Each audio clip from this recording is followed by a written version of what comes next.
चलिए देख लेते हैं खबरें रफ्तार से। प्रदेश में आज से अनलॉक का दूसरा फेज शुरू। गृह विभाग ने अनलॉक 2 की गाइडलाइन जारी की। नई गाइडलाइन में किराने की दुकान को सुबह 6 से शाम 4 बजे तक खोलने के आदेश। साथ ही पेट्रोल डीजल भरवाने पर भी हटाई पाबंदी। नई गाइडलाइन में सरकारी कार्यालय में 50% कर्मचारी आ सकेंगे। शराब की दुकानें संशोधित आदेश से खुलेगी।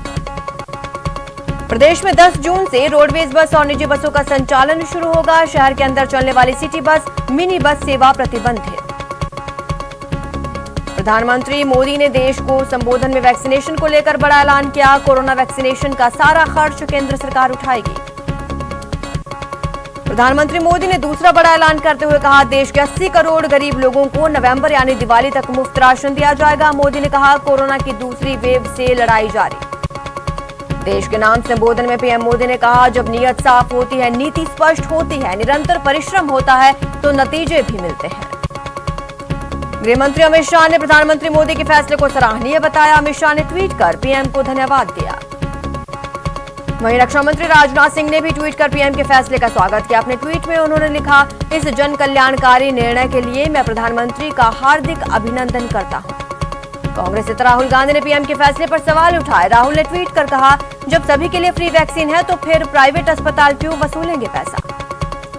सीएम गहलोत ने पीएम मोदी के फ्री वैक्सीनेशन के ऐलान को जन भावनाओं की जीत बताया। परिवहन मंत्री खाचरियावास ने कहा, मोदी सरकार जनता के दबाव से झुक गई।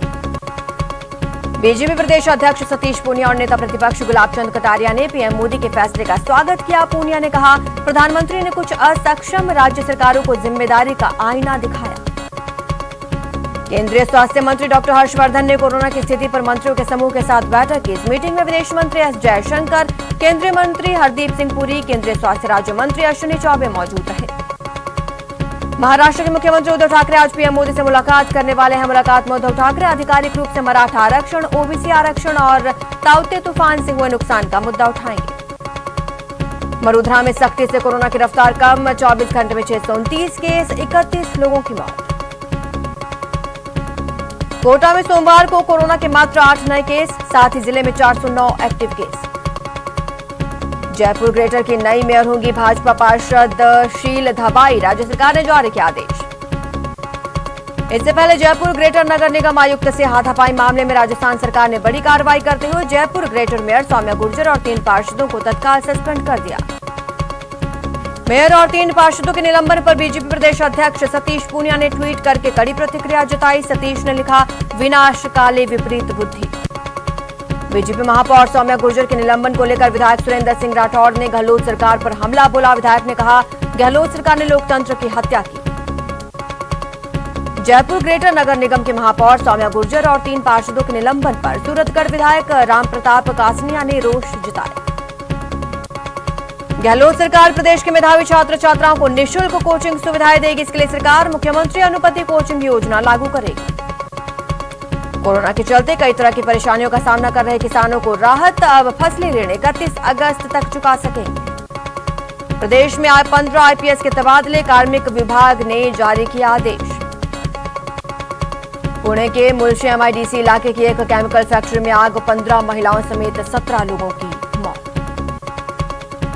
इस घटना में जान गंवाने वालों के परिवार वालों के लिए प्रधानमंत्री मोदी ने 2 लाख रुपए के मुआवजे का ऐलान किया। घायलों को मिलेंगे 50,000। डीडवाना एसपी संजय गुप्ता की व्हाट्सएप पोस्ट से नागौर में बवाल। 7 विधायकों की मांग के बाद सांसद हनुमान बेनीवाल ने एसपी के खिलाफ मोर्चा खोला। सीकर में कोरोना से मृत महिला को कंधा देकर सुर्खियों में आई तहसीलदार रजनी यादव को लेकर नया विवाद। रजनी यादव पर फर्जी कागजात के जरिए नौकरी पाने का आरोप। जयपुर में एसीबी ने एक बार फिर बेईमानों के खिलाफ शिकंजा कसा। कार्रवाई करते हुए एसीबी ने पशुधन सहायक जितेंद्र समेत 4 आरोपियों को पकड़ा। उदयपुर में एसीबी ने सिसरम्मा पटवार मंडल के पटवारी सौरभ गर्ग को ट्रैप किया। सौरभ गर्ग को एसीबी ने 75,000 की घूस के साथ रंगे हाथों गिरफ्तार किया। बांसवाड़ा में एसीबी टीम ने बड़ी कार्रवाई की। घूसखोर कांस्टेबल को गिरफ्तार किया। दूसरा आरोपी थानेदार मौका पाकर फरार। डूंगरपुर के रामसागड़ा थाना इलाके के शरम गांव में सौतेली मां ने 2 मासूम बच्चों की पानी से भरे टब में डुबोकर मारने का मामला सामने आया। अलवर के बानसूर में कलयुगी मां ने अपने 1.5 साल की बच्ची की हत्या की, फरार। जयपुर में युवती के साथ गैंगरेप की वारदात। युवती पार्टी से आ रही थी, कुछ युवकों ने कार में लिफ्ट दी और वारदात को अंजाम दिया। बारां के कृषि मंडी में भीड़ का बेरहम चेहरा, कानून को ताक पर रखकर दो कथित चोरों की पिटाई। कोटा में बदमाशों के हौसले बुलंद, दो महिलाओं के साथ लूट की वारदात। श्रीगंगानगर में न्यूज 18 की खबर का असर, रसद विभाग ने कार्रवाई करते हुए भाटिया पेट्रोल पंप के एक नोजल को सीज कर दिया। दौसा के कोलवा थाना इलाके में लोकेंद्र हत्याकांड के मामले को लेकर ग्रामीणों और पुलिस के बीच भिड़ंत, ग्रामीण थाने का घेराव करने पहुंचे थे। प्रतापगढ़ के अरनोद में युवक ने फांसी लगाकर जान दी, पुलिस मामले की जांच कर रही है। बदमाशों की धरपकड़ अभियान के तहत टोंक पुलिस को बड़ी सफलता, पुलिस ने अजमेर रेंज के टॉप 10 वांटेड बदमाशों में शामिल आरोपी कालू उर्फ खरेज मोगया को गिरफ्तार किया। अजमेर में पार्किंग विवाद को लेकर हुए गोलीकांड के आरोपी को पुलिस ने गिरफ्तार किया, मामले में 5 आरोपी फरार।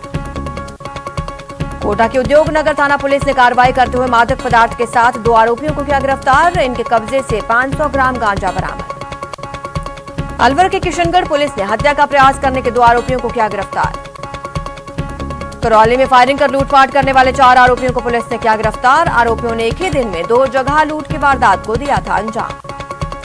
दौसा जिले की मानपुर थाना पुलिस ने 3 माह से फरार चल रहे रेप के आरोपी को गिरफ्तार किया, आरोपी भगवान सहाय और फाकली मीणा को गिरफ्तार किया। धौलपुर में बुजुर्ग हत्याकांड का पुलिस ने किया खुलासा, मामले में बेटे ने ही जमीन विवाद को लेकर पिता की हत्या की थी। हनुमानगढ़ के रावतसर में 2 दिन पूर्व एक युवक की पिटाई के बाद मौत हो गई। बीजेपी SC/ST मोर्चा प्रदेश अध्यक्ष कैलाश मेघवाल और भीम आर्मी कार्यकर्ताओं ने रावतसर चिकित्सालय में धरना दिया। धौलपुर के रजौरा खुर्द गांव में आपसी जमीन विवाद में 2 पक्षों के बीच मारपीट, दोनों पक्षों के लोगों के बीच लाठी डंडे चले। पाली पुलिस ने वाहन चोर गिरोह का किया खुलासा, 2 चोर गिरफ्तार। श्रीगंगानगर पुलिस ने ऑपरेशन प्रहार के तहत अवैध मादक पदार्थों के खिलाफ 2 अलग-अलग कार्रवाई की, 2 युवक गिरफ्तार। दौसा पुलिस ने अवैध शराब के खिलाफ कार्रवाई की, 1 आरोपी गिरफ्तार, इसके कब्जे से देसी शराब बरामद। अजमेर के ब्यावर में घर से लापता बालक का कुंड में शव मिला, पुलिस ने शव का पोस्टमार्टम करवाकर मामले की जांच शुरू की। सवाई माधोपुर के जिला अस्पताल परिसर से चिकित्सकों, नर्सिंग स्टाफ, पैरामेडिकल स्टाफ के आवास पर चोरी की घटनाएं बढ़ गई, ऐसा ही एक घटना सीसीटीवी कैमरा में कैद। बारां के कृषि उपज मंडी में भीड़ तंत्र देखने को मिला, सरसों की बोरी चुराकर ले जाते 2 चोर, लोगों के हत्थे चढ़े। पुलिस को चकमा देकर कोविड सेंटर से भागने वाला दुष्कर्म का आरोपी कुछ ही घंटे में पुलिस ने वापस पकड़ लिया। बारां में पुलिस ने नाकाबंदी के दौरान NTPC तिराहे से हथियार तस्कर हंसराज रागर को गिरफ्तार किया। भरतपुर के रणजीत नगर में 3 दोस्तों के साथ मिलकर एक युवक ने अपनी चाची पर तेजाब से हमला कर दिया, आसपास मौजूद लोगों ने पुलिस को सूचना दी। धौलपुर के रजौरा खुर्द गांव में आपसी जमीन विवाद में 2 पक्षों के बीच जमकर मारपीट, दोनों पक्षों के लोगों के बीच लाठी डंडों से मारपीट। जोधपुर में जलदाय विभाग में खंड बालोतरा में एक व्यक्ति की मौत के बाद उसके भाई की ओर से नौकरी को लेकर फर्जीवाड़े का मामले का खुलासा। जोधपुर में कोरोना से पिता की मौत के बाद बेटी की मानसिक स्थिति खराब हुई, सूचना के बाद जिला कलेक्टर के आदेश पर बच्चे का इलाज शुरू। करौली में खनिज विभाग पर अवैध वसूली का आरोप, क्रशर संचालकों, ग्रामीणों ने सलीमपुर रॉयल्टी नाके पर अपना विरोध जताया। न डरिए न डराइए, सच जानिए और वही बताइए, प्लीज अफवाह मत फैलाइए, वैक्सीन ही है संजीवनी, इसे अपनाइए। और यही काम कर रहा है नेटवर्क 18, जो फेडरल बैंक के साथ मिलकर वैक्सीनेशन को लेकर जागरूकता अभियान चला रहा है, जिसका नाम है संजीवनी अ शॉट ऑफ लाइफ, और काम है जागरूकता के जरिए कोरोना को मात देना।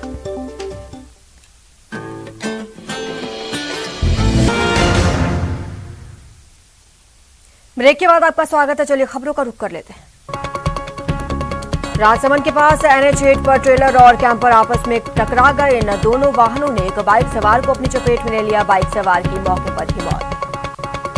पोखरण में सेना के ट्रक और पिकअप गाड़ी में टक्कर, गनीमत रही कि हादसे के दौरान किसी भी प्रकार की जनहानि नहीं हुई।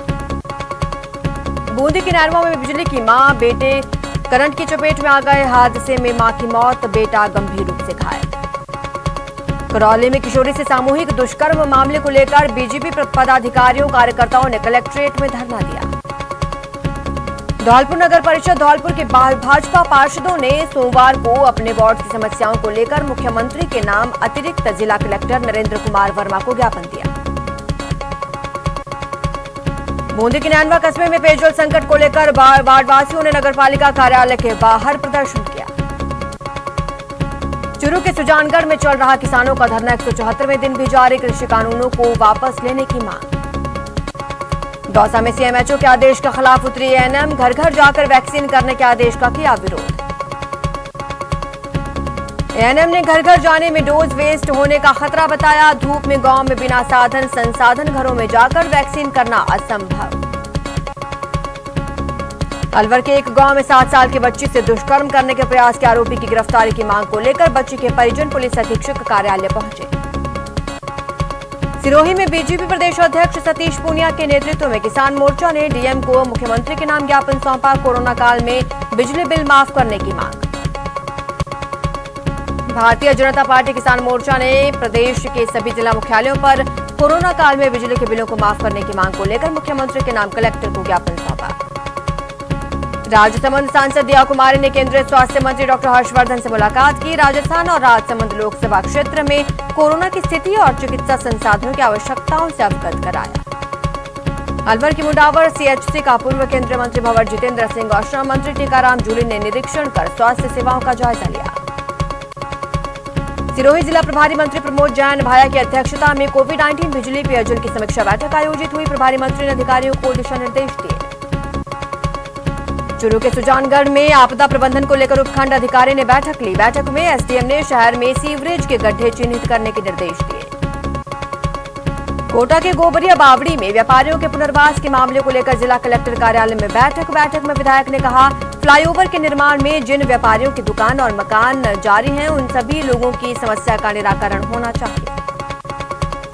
अनलॉक 2 को लेकर प्रतापगढ़ के अरनोद एसडीएम प्रकाश चंद्र डागर ने अपने क्षेत्र को सुरक्षित रखने के लिए क्षेत्र में व्यापारियों के लिए आरटीपीसीआर जांच जरूरी की। नागौर में कोरोना आपदा के बीच वसुंधरा जन रसोई कार्यक्रम के तहत शहर की कच्ची बस्तियों में जरूरतमंदों के बीच बांटे गए भोजन के पैकेट। भरतपुर के आरबीएम अस्पताल में चिकित्सा राज्य मंत्री सुभाष गर्ग की पहल, भामा शाह ने 6000 बेड सीट और 15 व्हील चेयर भेंट किए। चेन्नई के कारोबारी भामा शाह ने नागौर के बादुखुर्द गांव को ऑक्सीजन कॉन्सेंट्रेटर की भेंट दी, दोनों ऑक्सीजन कॉन्सेंट्रेटर्स मशीनों का रियामबड़ी एसडीएम सुरेश कुमार मेघवाल और सरपंच ने उद्घाटन किया। कोरोना काल में जरूरतमंदों की मदद का सिलसिला लगातार जारी, कोटा में कई स्वयंसेवी संस्थाएं आगे आई। राजसमंद के सामुदायिक स्वास्थ्य केंद्र से में सद्भाव टोल प्लाजा कंपनी ने 100 लीटर क्षमता का वाटर कूलर भेंट किया। चूरू के सुजानगढ़ में टैक्सी चालकों ने आर्थिक मदद की मांग को लेकर सीएम को ज्ञापन सौंपा। पोखरण में एक कोरोना संक्रमित ने सिटी स्कोर 25/25 होने के बाद भी कोरोना की जंग जीत ली। कोटा शहर में अभी से तीसरी लहर को रोकने के लिए सरकार की त्रिस्तरीय जन अनुशासन मॉडिफाइड लॉकडाउन की पालना सख्ती से करवाई जा रही है। झुंझुनू में दूसरे मॉडिफाइड लॉकडाउन खोलने की तैयारियों को लेकर व्यापारियों के साथ एसडीएम ने बैठक की। श्रीगंगानगर में सोमवार को 93 केंद्रों पर टीकाकरण किया गया, जिनमें से 3 केंद्रों पर कोवैक्सीन लगाई गई। राजसमंद में एक परिवार ने अनूठी पहल की, पिता की मौत पर मृत्यु भोज नहीं किया बल्कि जरूरतमंद परिवारों को राशन सामग्री और मास्क वितरित किए। कोरोना मरीजों के ऑक्सीजन के अभाव में सांसें न थमे, इसके लिए अल्पसंख्यक मामलात मंत्री ने उप जिला अस्पताल में जैसलमेर की आई लव संस्था को अस्पताल में ऑक्सीजन प्लांट लगाने का आग्रह किया। चिकित्सा एवं स्वास्थ्य मंत्री डॉक्टर रघु शर्मा के निर्देश पर कोविड वैक्सीन के ऑडिट के लिए टीमों का गठन किया जाएगा। ये टीमें निर्बाध वैक्सीनेशन और इनके इस्तेमाल पर नजर रखेंगी। कोटा में कोरोना काल में चलाई जा रही मोबाइल ओपीडी वैन ग्रामीण इलाकों के लोगों के लिए वरदान, सोमवार को 6 जगह पर मोबाइल ओपीडी वाहन से शिविर लगाकर 230 मरीजों को निःशुल्क परामर्श दिया गया। कोटा में मौसमी बीमारियों की रोकथाम के लिए चिकित्सा विभाग का डोर टू डोर सर्वे जारी, सोमवार को 1294 टीमों ने 53,917 घरों का सर्वे किया। डूंगरपुर नगर परिषद की ओर से लोगों को कोरोना के खिलाफ जागरूक करने के लिए शहर की सड़कों और दीवारों पर कोरोना और ब्लैक फंगस से जुड़ी हुई पेंटिंग्स बनाई गई। कोटा के खड़ीपुर में चारागाह भूमि से अतिक्रमण हटाने के लिए तहसीलदार ने समझाइश की। 76 बीघा चारागाह पर किया गया था अतिक्रमण। अलवर के भरोड़ विधायक ने नीमराणा पुलिस थाने का औचक निरीक्षण किया। थाने में कई आरोपियों को वीआईपी ट्रीटमेंट का मामला सामने आया है। कोटा में गर्भवती महिलाओं की गुणवत्तापूर्ण स्वास्थ्य जांच के लिए 9 जून को राजकीय चिकित्सा संस्थानों में प्रधानमंत्री सुरक्षित मातृत्व अभियान का आयोजन किया जाएगा। कोटा के ग्रामीण इलाके में रक्तदान के लिए जन जागृति अभियान चलाया गया। टीम जीवनदाता की ओर से आयोजन किया। श्रीगंगानगर में सोमवार को तापमान 45 डिग्री सेल्सियस दर्ज किया गया। मौसम विभाग ने आगामी दिनों में तापमान में और बढ़ोतरी की आशंका जताई।